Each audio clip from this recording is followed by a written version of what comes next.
ஜிம்முக்கு இப்போ தான் ஜாயின் பண்ண போகிறீங்களா? இல்லை ஜிம்மில் ஆல்ரெடி ஒர்க் அவுட் பண்ணிட்டு இருக்கீங்களா? உங்களுக்கு என்ன மாதிரி ஃபார்ம், என்ன மாதிரி எக்ஸசைஸ், எப்படி நம்ம வந்து இன்ஜுரியிலேருந்து ப்ரிவென்ட் பண்ணலான்னு இந்த வீடியோவில் நான் எலாபரேட்டடாக சொல்கிறேன். Hi, I'm doctor Vaishali, sports and exercise medicine consultant. ஜிம்முக்கு இப்போ தான் நீங்கள் ஃபஸ்ட் டைம் ஸ்டார்ட் பண்ண போகிறீங்கன்னா உங்களுக்குன்னு ஒரு கோல் செட் பண்ணி தான் இது முடிவு எடுத்திருப்பீங்க. அந்த கோலில் உங்களுக்கு வெயிட் கெயினாக இருக்கும், வெயிட் லாஸ் இருக்கும், இல்லைனா நான் வந்துட்டு இந்த என்டியூரன்ஸை வந்துட்டு இன்னும் பிக்கப் பண்ணணும், இல்லை நான் வந்து என் பாடியை மெயின்டைன் பண்ணணும் அப்படின்னு நிறைய கோல் வச்சு தான் இதை நீங்கள் ஸ்டார்ட் பண்ணியிருப்பீங்க. ஏன் ஜிம்க்கு ஃபஸ்ட்டு போகிறவங்களுக்கு இன்ஜுரி ப்ரிவென்ஷன், வார்ம் அப் வந்து ரொம்ப இம்பார்ட்டன்ட்னு நான் சொல்கிறேன். ஸோ ஜிம்மில் நிறைய எக்யூப்மெண்ட்ஸ் இருக்கும், ஆனால் உங்களோட கோல்க்கு ஏற்ற மாதிரி என்ன மாதிரி எக்ஸசைஸ் பண்ணணும், என்ன மாதிரி எக்ஸசைஸ் ப்ரிஸ்கிரிப்ஷன் வேணுங்கிறத உங்களோட கன்சல்டன்ட் கிட்டயோ இல்லை உங்கள் ஜிம் ட்ரைனர் கிட்டயோ நீங்கள் வந்துட்டு பர்சனலாக வாங்கிக்கலாம். ஃபர்ஸ்ட் டைம் கோயர்ஸ்க்கு 5 பாயிண்ட்ஸ் ரொம்ப இம்பார்ட்டண்ட்டாக உங்கள் மைண்டில் இருக்கணும். ஒன்று வந்து you should focus on your technique. So technique ப்ராப்பராக பண்ணலிங்கன்னா கண்டிப்பாக பாடியில் ப்ராப்ளம் இருக்கும். நிறைய பேருக்கு கோர் ஆக்டிவேஷனாக என்னென்னு தெரியாது. ஸோ ஜிம்மில் தான் அது வந்து ஸ்டார்ட் ஆகும். ஸோ நீங்கள் ஒரு வெயிட்டும் இன்க்ரீஸ் பண்ணும்போது உங்களோட கோரை வந்துட்டு நீங்கள் ப்ராப்பராக பேலன்ஸ் பண்ணலை, ஆக்டிவேட் பண்ணலைன்னா அப்போ வந்துட்டு அப்டாமினல் மசில்ஸ்லாம் வீக் ஆக ஆரம்பிச்சிடும். ஸோ ரொம்ப இம்பார்ட்டண்ட்டாக நீங்கள் ஃபஸ்ட்டு ட்ரெயின் பண்ண வேண்டியது core activation exercises. So first எடுத்த உடனே ஜிம் போகும்போது உங்கள் ட்ரெயினர் சம்டைம்ஸ் வந்துட்டு வெயிட் அதிகமாக லிஃப்ட் பண்ணுங்கன்னு சொல்லி என்கரேஜ் பண்ணலாம். ஆனால் அந்த தப்பு மட்டும் பண்ணிடாதீங்க.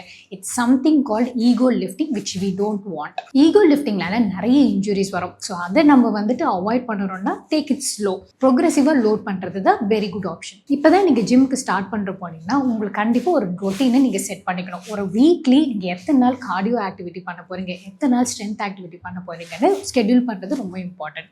ஸோ அந்த கார்டியோ ஆக்டிவிட்டியிலே எவ்வளோ நீங்கள் ஸ்ட்ரெயின் பண்ணணும் பண்ணக்கூடாதுன்றது உங்களோட கன்சல்டன்ட் கிட்ட கேட்டுக்கணும்.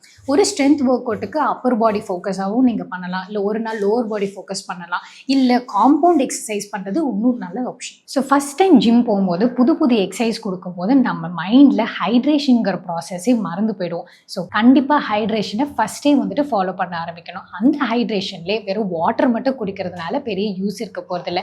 ஏன்னா நீங்கள் நிறைய வெயிட்ஸ் எடுக்க போகிறீங்க, ஸ்வெட் பண்ண போகிறீங்கன்னா உங்களோட எலக்ட்ரோலைட்ஸ் எல்லாம் உங்களுக்கு தெரியாமலே ஸ்வெட்டில் போயிடும். ஸோ அந்த எலக்ட்ரோலைட்ஸை வாட்டரோட மிக்ஸ் பண்ணி குடிச்சிக்கலாம். Fifth and most important thing is warm up and cool down. So புதுசாக நீங்கள் எக்ஸசைஸ் ஸ்டார்ட் பண்ணும்போது அந்த வார்ம் அப் நீங்கள் பண்ணாமல் நீங்கள் எக்ஸசைஸ் பண்ணிங்கன்னா கண்டிப்பாக இன்ஜுரிஸ் ஆர் ஸ்ப்ரெயினோ இல்லை 2 நாள் அதனால நீங்கள் பிரேக் எடுக்கிற மாதிரி ஒரு நிலைமை வந்துடும். ஸோ வார்ம் அப்லேயே வந்துட்டு 2 டைப்ஸ் இருக்குது. ஸோ எந்த அளவுக்கு வார்ம் அப் இம்பார்ட்டண்ட்டோ அந்த அளவுக்கு கூல் டவுன் வந்து இனிஷியல் ஃபேஸில் ரொம்ப இம்பார்ட்டன்ட். ஏன்னா கூல் டவுன் பண்ணும்போது தான் நீங்கள் எவ்வளோக்கு அளவு அந்த மசிலுக்கு ஸ்ட்ரெயின் கொடுத்தீங்களோ அதை நீங்கள் கூல் டவுன் ஸ்ட்ரெச்சஸ் பண்ணும்போது தான் அது திருப்பி அது நார்மல் பேட்டர்னுக்கு வரும். ஸோ உங்களோட ரொட்டீன்லேயே வந்துட்டு இவ்வளோ நாள் நீங்கள் ஒர்க் அவுட் பண்ண போறீங்கன்னா அதில் கண்டிப்பாக ஒரு நாள் உங்களுக்கு ரெக்கவரி டேன்னு வச்சுக்கிறது இம்பார்ட்டன்ட். அந்த ரெக்கவரி டேல நீங்கள் யோகா பண்ணலாம், சிம்பிள் ஸ்ட்ரெச்சஸ் பண்ணலாம், are just you can take a rest at home. இப்போ நாங்கள் பார்க்குற பாப்புலேஷன்லேயே 90% ஆஃப் த பாப்புலேஷன் வந்து இன்ஜுரிஸ் ஜிம்லேருந்து வரவங்களா தான் இருக்காங்க. ஸோ ஜிம்மில் காமனாக எதனால இன்ஜுரிஸ் வரும்? கண்டிப்பாக வார்ம் அப் பண்ணலன்னா 100% இன்ஜுரி இருக்கும். ஏன்னா வார்ம் அப் பண்ணால் தான் உங்கள் பாடியில் வந்து அந்த கோர் டெம்பரேச்சர் இன்க்ரீஸ் ஆகும்.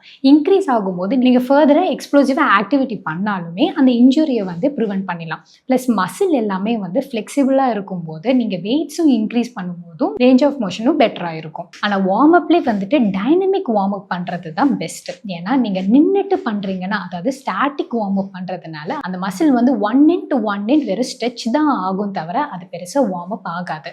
ஆனால் நீங்கள் டைனமிக்னா உங்களோட ஜாயிண்ட் மூவ்மெண்ட், ஜாயிண்ட் சென்சேஷன் இது எல்லாமே வந்துட்டு நீங்கள் ஆட் பண்ணும்போது இன்ஜுரிஸ் வரதுக்கு ரீசன் கம்மியாக இருக்கும். காமனாக வர இன்ஜுரிஸ்லாம் வந்து ஷோல்டர் இன்ஜுரிஸ், அதிலே வந்து ரொட்டேட்டர் கஃப் ஸ்ட்ரெயின் வந்து ரொம்ப காமனாக இருக்கும். நிறைய பேர் வெயிட்ஸ் வந்துட்டு அவங்களோட லெவல் தெரியாமல் ஓவராக ப்ரோக்ரஸ் பண்ணிட்டாங்கன்னா அதை ஹோல்டு பண்ண முடியாதப்போ நிறைய பேருக்கு ஷோல்டர் இன்ஜுரிஸ் இருக்கும்.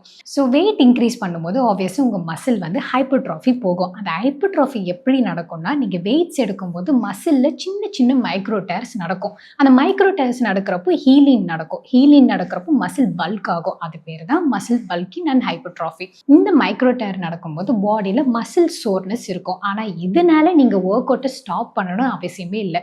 இது பேர் தான் delayed onset of muscle soreness, also called as DOMS. So இந்த டோம்ஸ் இருந்துச்சுன்னா என்ன பண்ணலாம்? கண்டிப்பாக ரெக்கவரியை வந்து நெக்ஸ்ட் டே வைக்கும்போது பாடியில் இருக்கிற அந்த சோர்னஸ் எல்லாமே கம்மியாகும். ப்ளஸ் ஐஸ் பாத், ஹை ப்ரோட்டீன் ஃபுட்டு இதெல்லாம் எடுத்துக்கும் போதும் ஹைட்ரேஷனும் எலக்ட்ரோலைட்ஸும் எடுத்துக்கும் போது இந்த பெயினும் ரெடியூஸ் ஆகும். ஸோ வெயிட்டை வந்து லிஃப்ட் பண்ணுறது பிரச்சனை இல்லை. அந்த வெயிட்டை நீங்கள் ரேக்லேருந்து லிஃப்ட் பண்ணும்போது ரேக்கில் திருப்பி ரீரேக் பண்ணும்போதும் நிறைய பேருக்கு வந்துட்டு ப்ராப்ளம் இருக்கு. இருக்குது. அதில் மெயின் ப்ராப்ளம் வந்து லோவர் பேக் பெயின் தான். ஸோ வெயிட்டை வந்து நீங்கள் கரெக்டாக ஒரு எக்ஸசைஸ்க்கு ஃபோக்கஸ் பண்ணாலும் அந்த வெயிட்டை நீங்கள் போய் ரீராக் பண்ணுற வரைக்கும் அந்த எக்ஸசைஸ் வந்துட்டு ஆட்லேயே தான் இருக்கும். ஸோ உங்களோட ஒர்க் அவுட் அன்னைக்கு காம்பவுண்ட் எக்ஸசைஸாக இருந்துச்சுன்னா, அதாவது ஹெவி லிஃப்டிங் இருந்ததுன்னா அதுக்கான போஸ்டரை கரெக்டாக ஃபாலோ பண்ணுறது ரொம்ப முக்கியம். ஸோ உங்களோட ப்ரொக்ரெஷன் உங்களுக்கு கான்ஃபிடன்ஸ் இருந்தால் மட்டும்தான் நீங்கள் வெயிட்டை ஆட் பண்ணணும். அது வரைக்கும் உங்களோட ஃபோக்கஸ் வந்து வெறும் டெக்னிக்கில் இருந்தால் மட்டுமே போதும். ஒர்க் அவுட்டோட போஸ்டர் ரெப்பிட்டேஷன்லாம் விட ரொம்ப முக்கியமானது உங்களோட ப்ரீத்திங் டெக்னிக். ஸோ நீங்கள் ஹெவி லிஃப்டிங் பண்ணும்போது ப்ரீத்தை நீங்கள் ஸ்டாப் பண்ணிட்டீங்கன்னா உங்களுக்கு சம்டைம்ஸ் பிளாக் அவுட் ஆகும்,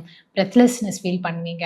நெக்ஸ்ட் ஒர்க் அவுட் ப்ரோக்ரஸ் பண்ணுறதுக்கு ரொம்ப நேரம் டைம் எடுத்துப்பீங்க. ஸோ ஹெவி லிஃப்ட் பண்ணிங்கன்னா ப்ரீத்தில் வந்து கண்டிப்பாக 100% கான்சன்ட்ரேஷன் இருக்கணும். ஸோ நிறைய பேர் பெல்ட் யூஸ் பண்ணலாமா வேணாமான்னு ஒரு கொஷனில் இருப்பீங்க. ஸோ நீங்கள் வெயிட் ப்ரோக்ரஸ் பண்ணும்போது உங்களோட வெயிட் தாண்டி நீங்கள் எடுக்கிறீங்கன்னா அந்த டைமில் வந்து நீங்கள் பெல்ட்டை யூஸ் பண்ணலாம். அதனால எந்த ப்ராப்ளமும் வரப்போகிறதில்ல. அந்த பெல்ட்டே யூஸ் பண்ணாலும் உங்களோட அப்டாமினல் ப்ரெஷர் வந்துட்டு இன்க்ரீஸ் ஆகும். ஆனால் அதை நம்ம ரிலீஸ் பண்ணணும்னா கண்டிப்பாக ப்ரீத்திங் வந்து ரொம்ப இம்பார்ட்டண்ட்டாக இருக்கும். ஸோ பெல்ட் வந்து ஒன்ஸ் எக்ஸசைஸ் பண்ணி முடிச்சிட்டிங்கன்னா அதை ரிமூவ் பண்ணுறது ரொம்ப இம்பார்ட்டண்ட். இதெல்லாம் தாண்டி ரொம்ப முக்கியமான விஷயம் உங்களோட ஃபுட்வேர். நீங்கள் ஒர்க் அவுட்டுக்கு கார்டியோ எதுவும் பண்ணல, வெறும் வெயிட்ஸ் மட்டும் தான் எடுக்க போகிறேன், அப்பர் பாடி தான் பண்ண போகிறேன்னா you can always depend on பேர் ஃபுட் எக்ஸசைசஸ். ஆனால் வெயிட் ட்ரைனிங்கோ கார்டியோ எக்ஸசைஸ்லாம் பண்ணுறீங்கன்னா அதுக்கு ஃபுட்வேர் வந்து அது தகுந்த மாதிரி நீங்கள் சூஸ் பண்ணிக்கணும். ஸோ கார்டியோ ஆக்டிவிட்டி பண்ணீங்க, ரன்னிங் பண்ண போகிறீங்கன்னா அதுக்கான ஹீல் ஹைட்டை கரெக்டாக சூஸ் பண்ணிக்கணும். ஸோ ரன்னிங் ஷூஸே ஆனால் ட்ரைனிங் ஷூஸை யூஸ் பண்ணக்கூடாது. ஏன்னா ரன்னிங் ஷூஸோட ஹீல் ஹைட் ஜாஸ்தியாக இருக்கும்போது நீங்கள் வெயிட் லிஃப்டிங் பண்ணுறீங்கன்னா அந்த ஷூஸ் உங்களோட ஆங்கிளில் ட்விஸ்ட் பண்ணுறதுக்கு நிறைய சான்சஸ் இருக்குது. இது எல்லாமே ஸ்கெலிட்டல் இன்ஜுரிஸாக இருந்தாலும் போன் அண்ட் ஜாயிண்ட் இன்ஜுரிஸுமே நம்ம நோட் பண்ணியிருக்கணும். ஸோ நீ இன்ஜுரிஸ் ரொம்ப காமனாக இருக்கும். எப்போனா நீங்கள் வார்ம் அப் பண்ணாமல் ஹெவி லிஃப்டிங்கோ இல்லை லெக் எக்ஸ்டென்ஷன்லாம் நீங்கள் ஓவர் வெயிட்டாக பண்ணும்போது நீல வந்துட்டு நிறைய டிமாண்ட் இருக்கும். அது வந்து ப்ராப்பராக பண்ணணும். ஸோ எக்யூப்மெண்ட்ஸ்லேயே வந்துட்டு நிறைய லெக் ப்ரெஸ் இருக்குது, லெக் எக்ஸ்டென்ஷன், லெக் கர்ல், இது எல்லாத்துக்குமே காமனாக ஒரு இன்ஜுரி இருக்குது, ஹாம்ஸ்ட்ரிங்கோட டைட்னஸ். ஹாம்ஸ்ட்ரிங் தான் உங்களோட போஸ்டீரியர் செயினுக்கு ரொம்ப ரொம்ப இம்பார்ட்டண்ட்டான மசில். ஆனால் இந்த ஹாம்ஸ்ட்ரிங் டைட்டாக இருந்துச்சுன்னா இந்த ஒர்க் அவுட் எல்லாம் வந்து ப்ரோக்ரஸ் பண்ண முடியாது. ஸோ இவ்வளோ இன்ஜுரிஸ் ஒன்றுமே உங்களுக்கு இந்த இன்ஜுரிஸ் இருந்தால் நீங்கள் என்ன பண்ணுவீங்க? ஸோ இன்ஜுரிஸ் இருக்கும்போது கண்டிப்பாக உங்கள் டாக்டரை நீங்கள் கன்சல்ட் பண்ணணும். அதோட கிரேட் எவ்வளோ சிவியராக இருக்குது, இல்லை கிரேட் 1 or 2 இருந்தால் என்ன மாதிரி ரெக்கவரி ஸ்ட்ராட்டஜி இருக்குது, அதை எப்படி ஃபாலோ பண்ணுறது நீங்கள் டாக்டர் கிட்ட கன்சல்ட் பண்ணிக்கணும். நிறைய பேர் ஜிம் கண்டினியூஸாக போகிறவங்களும் இருக்காங்க. அவங்களுக்கு அவங்க எதிர்பார்த்த அளவுக்கு ரிசல்ட் வராத போது ஓவர் ட்ரைனிங் சயின்ஸ் பற்றி கண்டிப்பாக தெரிஞ்சிருக்கணும். அவங்க ஓவர் ட்ரெயின் பண்ணும்போது அவங்களோட நியூட்ரிஷன் எந்த அளவுக்கு எடுத்துட்டு இருக்காங்க, அந்த ஓவர் ட்ரெயின் அவங்களுக்கு வந்து அண்டர்ஸ்டாண்ட் பண்ணிக்கிறாங்களா, இல்லை அவங்க ஓவரா புஷ் பண்றாங்களா, இல்லை அவங்க ட்ரெயினர்ஸ் கோச்சஸ் வந்துட்டு இதுதான் பண்ணணும் இதுதான் பண்ணக்கூடாதுன்னு சொல்றது கைட் பண்றாங்க இல்லையான்றதை நம்ம கரெக்டாக தெரிஞ்சுக்கணும். ஸோ ஒரு எக்ஸாம்பிளுக்கு லஞ்சஸ் பண்ணும்போது அவங்களோட ஆங்கிள் வந்து ஃபுட்வேர்னால கால் ட்விஸ்ட் ஆகிடலாம். அந்த ட்விஸ்டிங்க்கு வந்து கரெக்டாக நம்ம டயக்னோஸ் பண்ணணும். இல்லைனா ஆங்கிள் ட்விஸ்ட் வந்து திருப்பி ரெக்கர் ஆகிறதுக்கு 40% சான்சஸ் இருக்குது.